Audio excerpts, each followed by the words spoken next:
Pancakes are simple. They're diner food. They're what you make on a Sunday morning with the kids. Crepes are fancy. They're French bistro food. They're what you make once a week after your Parisian vacation because you want to relive some pleasant memories. Dr. Louis Bush Swisher died from the complications of a brain aneurysm that burst without warning one sunny Sunday morning less than 40 years ago. I can play the main stage at the Newport Folk Festival in front of 10,000 people and do all the gigs and stuff I want to do. Then I can go home and get toilet paper on a Sunday morning and not get hassled.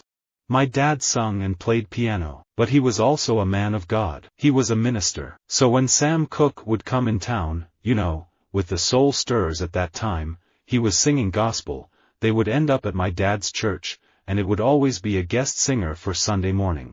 When I woke up Sunday morning at the open and stepped outside and felt the wind and rain in my face, I knew I had an excellent chance to win if I just took my time and trusted myself. I was raised in an evangelical Methodist church. Evangelical meant that though you had been baptized and made a member of the church on Sunday morning, you still had to be saved on Sunday night. I wanted to be saved, but I did not think you should fake it. On Sunday morning, I like to go for a walk around London. If the weather is nice, I'll go to a park or on a lovely bike ride around the city. When my boy has lost 4-0 on a Sunday morning, I'm the dad in the car saying, "Okay mate, don't worry, we can do this or do that." When I got in the car after losing a game, I sat in the back seat and had to keep my mouth closed. I'd always been a news junkie, always read lots of newspapers and watched the Sunday morning news shows on TV and felt strongly about issues of power, control, sexuality and race. On that Sunday morning the first thing that impressed the people who approached the tomb was the unusual position of the 1.5 to 2 ton stone that had been lodged in front of the doorway. I didn't want to be an actress. I never thought of being an actress because, as children, there were 3 of us, I was the middle child, and we spent our time in church from Sunday morning to Saturday night. I remember writing Sunday morning and Gwen wasn't feeling well that day and I had an acoustic guitar and I started singing, "Somebody is feeling quite ill," and that became Sunday morning. On Sunday morning, it's Brooklyn Bagels on Beverly Boulevard. We get them hot. Then we walk some of the famous Silver Lake steps or hike in the hills to the highest vantage point to see the reservoir. Sunday morning is time to slob around and perhaps go swimming. Mom and Dad used to always follow me and support me, taking me to Newcastle on a Sunday morning after getting up at 7 a.m. They have always supported my football but always told me how important school was. I do think Jesus would skip church on Sunday morning and instead visit the nursing homes and retirement homes where so many have abandoned their loved ones. I loved Forcalquier, with its narrow medieval streets. Its elegant 12th century cathedral boasts a carillon that chimes every Sunday morning. I also found a junk shop from which I could have furnished our entire farm. On Sunday morning, I'll read the papers and listen to the Archer's Omnibus. I love radio at the weekend, especially Any Questions, and the Woman's Hour Omnibus. Sunday morning, I wake up at, 6 or 6:30 to go to the gym. I drink a glass of water, and then, before I start my workout, I drink a cup of coffee. Jingle Bell spins out of my love for just sitting down and reading a good, fun Sunday morning comic strip panel. It was not enough to come and listen to a great sermon or message every Sunday morning and be confined to those 4 walls and those 4 corners. You had to get out and do something. Some people keep God in a Sunday morning box and say, "Hey, I did my religious duty." That's fine, but the scripture says to pray without ceasing, and I think that means all through the day you're talking to God, even if it's in your thoughts. My parents were great at making sure I got out of bed when I needed to play football on a Sunday morning and that I was ready after school to go to training on a Tuesday and Thursday, but it was never forced upon me or rammed down my throat. If it had been, I could have ended up hating sport. One of my most vivid memories of the mid-1950s is of crying into a washbasin full of soapy gray baby clothes. There were no washing machines, while my handsome and adored husband was off playing football in the park on Sunday morning with all the delightful young men who had been friends to both of us at Cambridge 3 years earlier. On a beautiful clear Sunday morning, myself and James Nesbitt jumped out of a plane together at 18,000 feet. My dad raced, so we were out at the racetrack late at night on Saturdays, getting up early on Sunday morning going to church. I got put out of my church choir because my pastor said, "We can't have baby sister singing the blues and coming in here and singing on Sunday morning."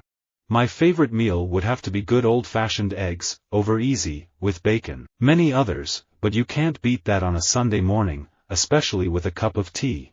In the last year my wife has noticed me struggling to get downstairs on a Sunday morning. I've 2 young children and football has been so good to me over the years I don't want to spoil it.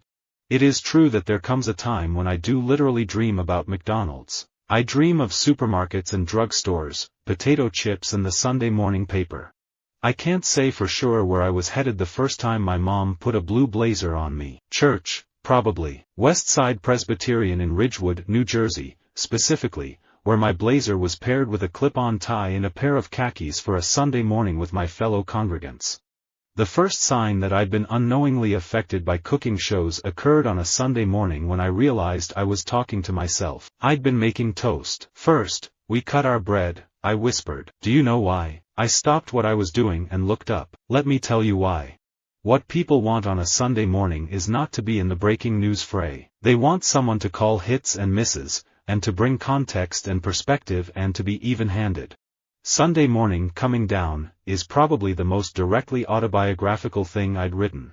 In those days, I was living in a slum tenement that was torn down afterwards, but it was $25 a month in a condemned building, and Sunday Morning Coming Down was more or less looking around me and writing about what I was doing. I buck the trend. I eat avocados on a Sunday morning and I'm a homeowner. When I wake up on a Sunday morning with a slight hangover, in the gym with no makeup on, that's who Natalie Dormer really is. The girl next door who gets a spot on her forehead occasionally. Mom and Dad would stay in bed on Sunday morning, but the kids would have to go to church. I love waking up to Sunday morning pancakes. The whole process of making them, just out in the kitchen together making pancakes on a Sunday morning, that's an experience every girl should have. The church was everything, our social engagements, Sunday morning, Sunday evening. Wednesday night was the hour of power. We had Bible study on certain days. Saturday afternoon was choir practice. I wanted desperately to be a good Christian. I'm a walker, whether that's a stroll on the beach at sunset or getting up at 8 o'clock on a Sunday morning and doing an 8-hour hike through a canyon. It's Zen time for me. I want to host a religious show. I'm sure nobody will be wanting the 11 o'clock spot on Sunday morning. I think we should really get some of our own preachers and preach that gay is good. And we'd have a great choir. Sunday morning church service is not an enormous priority, spending time with other believers is.